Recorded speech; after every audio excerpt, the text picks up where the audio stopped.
رسول اللہ صلی اللہ علیہ وسلم نے فرمایا، جو کوئی اللہ اور آخرت کے دن پر ایمان رکھتا ہو وہ اچھی بات زبان سے نکالے ورنہ خاموش رہے۔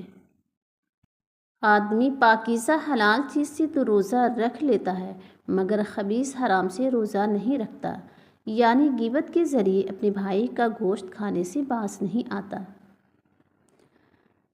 اللہ کے رسول صلی اللہ علیہ وسلم نے فرمایا، جنت کا ایک دروازہ ہے جسے ریان کہتے ہیں، قیامت کے دن اس دروازے سے صرف روزے دار ہی جنت میں داخل ہوں گے، ان کے سوا اور کوئی اس میں سے نہیں داخل ہوگا۔ پکارا جائے گا کہ روزے دار کہاں ہیں؟ وہ کھڑے ہو جائیں گے، ان کے سوا اس سے اور کوئی نہیں اندر جا پائے گا، اور جب یہ لوگ اندر چلے جائیں گے تو یہ دروازہ بند کر دیا جائے گا، پھر اس سے کوئی اندر نہ جا سکے گا۔ ہمارے پیارے نبی صلی اللہ علیہ وسلم نے فرمایا، اگر کوئی شخص جھوٹ بولنا اور دغا بازی کرنا روزے رکھ کر بھی نہ چھوڑے تو اللہ تعالیٰ کو اس کی کوئی ضرورت نہیں کہ وہ اپنا کھانا پینا چھوڑ دے۔ ان اللہ مع الصابرین، بے شک اللہ صبر کرنے والوں کے ساتھ ہے۔ ربنا آمنا فاغفر لنا ورحمنا وانت خیر الراحمین، ہم ایمان لائے ہمیں معاف کر دے، ہم پر رحم کر، تو سب رحیموں سے اچھا رحیم ہے۔ قال لا تخافا اننی معکما اسمع وارا، فرمایا ڈرو مت، میں تمہارے ساتھ ہوں، سب کچھ سن رہا ہوں اور دیکھ رہا ہوں۔ ربی انی مغلوب فانتصر، اے میرے رب میں مغلوب ہوں تو میری مدد فرما۔ سبح اسم ربک الاعلی، اپنے رب کے نام کی تسبیح کرو جو بلند ترین ہے۔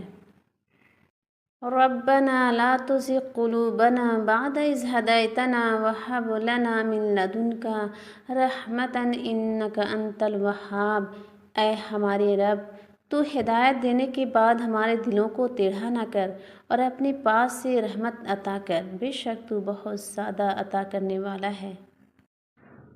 ربنا ظلمنا انفسنا وان لم تغفر لنا وترحمنا لنکونن من الخاسرین، اے ہمارے رب ہم نے اپنی جانوں پر ظلم کیا اور اگر تو نے ہمیں نہ بخشا اور ہم پر رحم نہ کیا تو ہم ضرور خسارہ پانے والوں میں سے ہو جائیں گے۔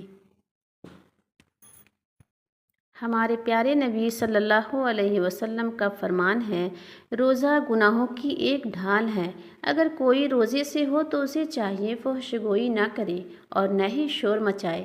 اگر کوئی شخص اس کو گالی دے یا لڑنا چاہے تو اس کا جواب صرف یہ ہو کہ میں روزے دار ہوں۔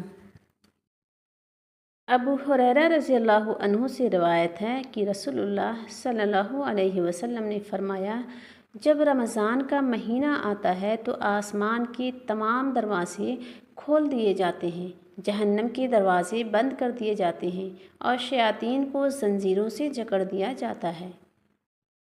حضرت ابو امامہ رضی اللہ عنہ نے روایت کی کہ میں نے عرض کیا، یا رسول اللہ مجھے کوئی ایسا عمل بتائیں جس سے میں جنت میں داخل ہو جاؤں۔ آپ صلی اللہ علیہ وسلم نے فرمایا، روزہ رکھو، اس کے برابر کوئی عمل نہیں ہے۔ میں نے پھر عرض کیا، یا رسول اللہ مجھے کوئی اور عمل بھی بتائیں۔ آپ صلی اللہ علیہ وسلم نے فرمایا، روزہ رکھو، اس کے برابر کوئی عمل نہیں ہے۔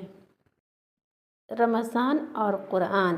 یا ایہا الناس قد جاءتکم موعظۃ من ربکم وشفاء لما فی الصدور وہدی ورحمۃ للمؤمنین، اے لوگوں تمہارے پاس تمہارے رب کی طرف سے نصیحت آ گئی ہے اور ایسی چیز آئی ہے جس میں سینوں کے لیے شفا ہے اور ہدایت اور رحمت ہے مومنین کے لیے۔ ہمارے پیارے نبی صلی اللہ علیہ وسلم کا فرمان ہے، تم میں سے جب کوئی روزہ افطار کرے تو اسے کھجور سے روزہ افطار کرنا چاہیے، اگر کھجور میسر نہ آئے تو پھر پانی سے افطار کر لیں کیونکہ یہ پاکیزگی کا باعث ہے۔ افطار کے وقت دعا رد نہیں ہوتی۔ ہمارے پیارے نبی صلی اللہ علیہ وسلم کا ارشاد ہے، افطاری کے وقت روزے دار کی دعا رد نہیں کی جاتی۔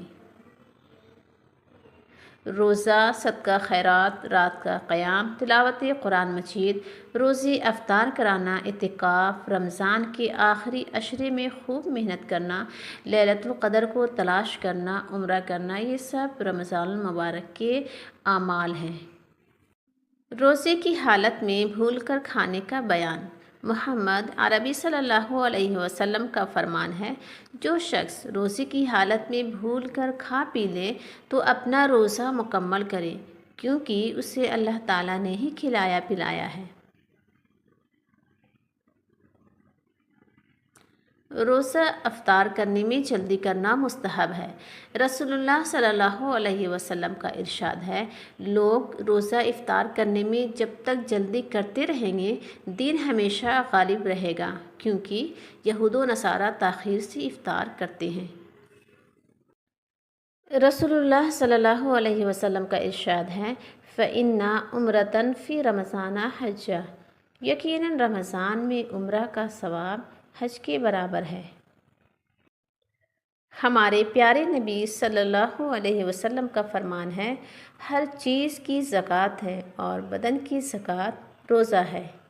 جن کاموں سے آج خود کو روکنا ہے، بہت زیادہ باتیں کرنے سے، موسیقی سننے سے، غیبت کرنے سے۔ روزہ اللہ سے محبت کا اظہار ہے، اور محبت سجدے کے بغیر ادھوری ہے۔ روزے دار کے منہ کی بو اللہ تعالیٰ کے نزدیک مشک کی خوشبو سے بھی زیادہ بہتر ہے۔